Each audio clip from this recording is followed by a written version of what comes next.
Continuing debate, reprise du débat, the honourable member for Tobique-Mactaquac.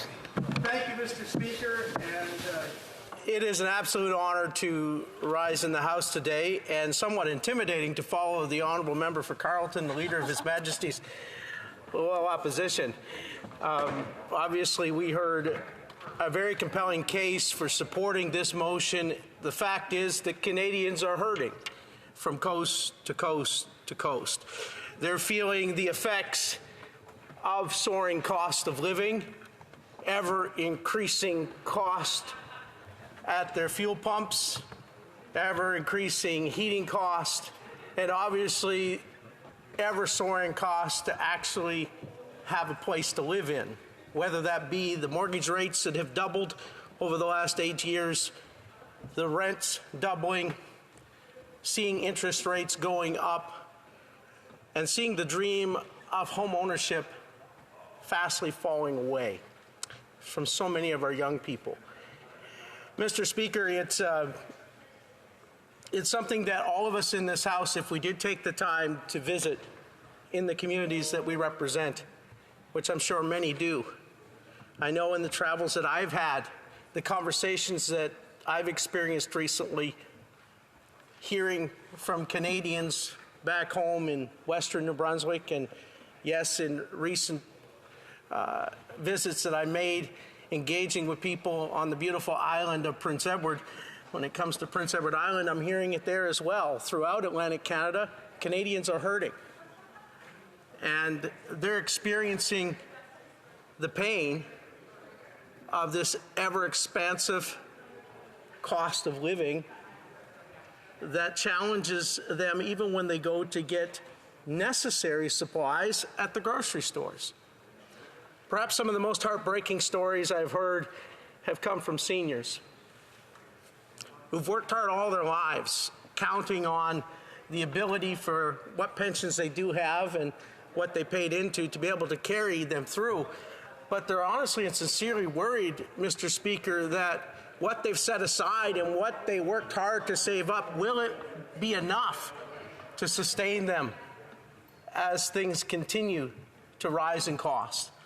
Some, and especially Atlantic Canada, have had to make the tough decisions and are facing another long winter, wondering, do they have enough left over to pay their heat bill and also make sure there's adequate groceries, let alone put a little bit of fuel in their gas tank? These challenges are very real, and when you take the time to hear their stories, you cannot help but be affected by it. It's our job as their representatives in their house, this House, which is their house, the people's house, to bring those concerns to bear right here. Our job as His Majesty's Loyal Opposition is to make sure that the government is held to account, that they're responsible in the legislation that they bring forward, and that the legislation they bring forward has positive impact on the lives of the people that we all represent. So I believe it would behoove this House, and it would be a responsible thing for this government and this entire House to move and bring forth motions and legislation that represent the concerns that we're hearing right now. And the top of mind concern for Canadians from across this country, bar none, is the soaring cost of living and inflationary concerns. You're hearing it everywhere you go. I'm hearing it. And so I believe it would do well for all of us to consider what is happening right now that's causing Canadians this kind of angst and this kind of concern. What is leading to the increased levels of anxiety and despair that we're seeing, and desperate situations happening not only in our inner cities, but also in our rural communities?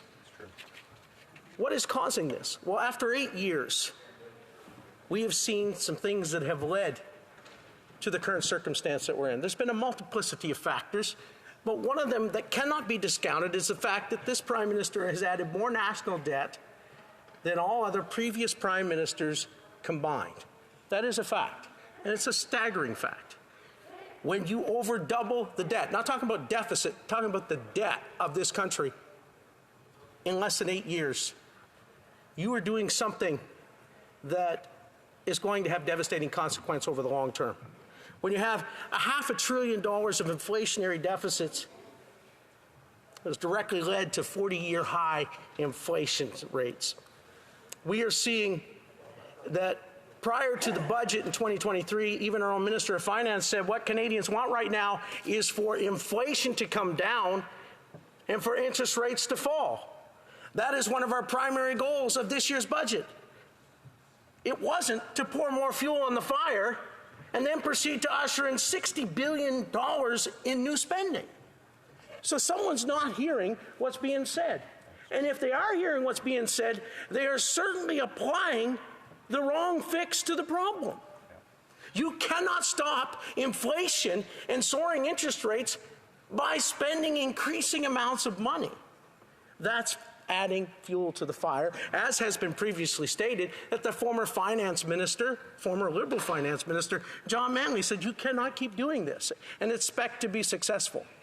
We're seeing this all throughout history. Anytime governments have gone down this road, that in order to increase the revenues to pay for ever-expanding debt and deficits, they what? Inevitably increase taxes. Well, ask the citizens of this country, can they afford more tax? I think the answer would be a resounding no. They have more bills than they have paychecks. And when you get to the end of your paycheck and all you've got is another bill waiting, then a government suggests, well, we're going to quadruple your carbon tax because you'll feel better when you do it. And if you do it, somehow it's going to cause the weather to change and the climate to improve. When we asked the Environment Commissioner at the Natural Resources Committee just a short time ago, is there yet in place in Canada a metric that can tell us how much the carbon tax, which is one of the major factors of inflation in this country, how much the carbon tax has reduced the amount of carbon in Canada's atmosphere? The Environmental Commissioner of Canada responded by saying, we have no such metric in place as of yet.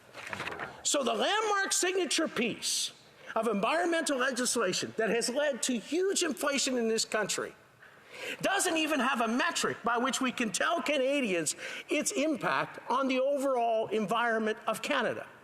That, ladies and gentlemen, is a disgrace, and it's impossible to justify to the Canadian population while at a time of economic duress and when they're feeling the heat economically and their finances are depleting, we're going to go back as a government and tell them yet again, oh yes, we're going to keep augmenting your carbon tax because, well, we really can't tell you why, because we can't demonstrate its effect on the environment.